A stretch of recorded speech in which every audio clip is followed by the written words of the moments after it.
পৌঁছানোর আগেই উধাও 70 কেজি চাল। অবশেষে সামনে এলো চাঞ্চল্যকর অভিযোগ। ছাত্রছাত্রীদের জন্য সরকারের পাঠানো মিড ডে মিলের চাল, কিন্তু সেই চাল কি সত্যিই পুরোটা পৌঁছচ্ছে স্কুলে, নাকি মাঝ পথে গায়েব হয়ে যাচ্ছে কয়েক বস্তা খাবার? উত্তর 24 পরগনার হাবড়ার সোনাকেনিয়া নবপল্লী বিদ্যাপীঠী হাই স্কুলে সামনে এসেছে এমনই এক বিস্ফোরক অভিযোগ। সোমবার সকালে মিড ডে মিলের চালের বস্তা স্কুলে পৌঁছতেই স্থানীয় বাসিন্দাদের নজর আসে অস্বাভাবিক কিছু বিষয়। অভিযোগ, সরকারি সিলমারা বস্তাগুলো সেলাই আগে খুলে আবার নতুন করে সেলাই করা হয়েছে। এরপর গ্রামবাসীরা চালের বস্তা ওজন করার দাবি তোলেন। অভিযোগ, ওজন করতেই বেরিয়ে আসে বড় সড় গরমিল। মোট 6টি বস্তায় প্রায় 70 কেজি চাল কম পাওয়া যায়। অর্থাৎ প্রতিটি বস্তায় 10 থেকে 15 কেজি পর্যন্ত চালের ঘাটতি ছিল বলে দাবি।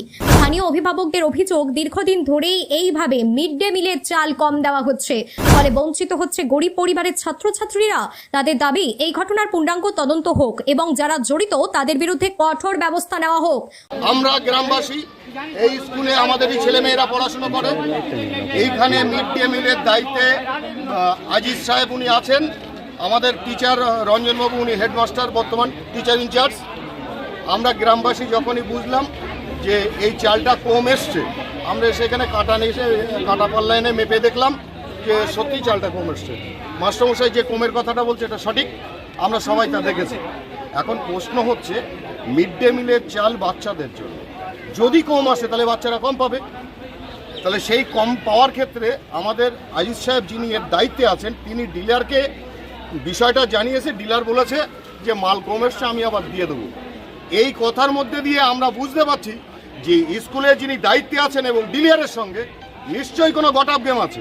তারা এভাবে একটা কথা বলতে পারে না।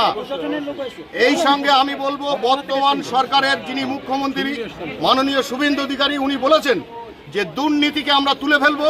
আমরা তার সঙ্গে একমত। আমি কোন পার্টি করি, কোন দল করি, এটা বিচার্য বিষয় না। আমি বলবো মুখ্যমন্ত্রী এই বিষয়টা নিয়ে উনি দেখুক আপনাদের মাধ্যমে, এবং খাদ্য দপ্তরে যিনি আছেন, যিনি খাদ্যমন্ত্রী, তাঁরও দৃষ্টি আকর্ষণ করছে এই কারণে যে বাচ্চাদের খাবার যদি এভাবে লুণ্ঠিত হয় তাহলে সাধারণ খাবারের ক্ষেত্রে আমাদের অনেক প্রশ্নবোধক চিহ্ন থেকে যাবে।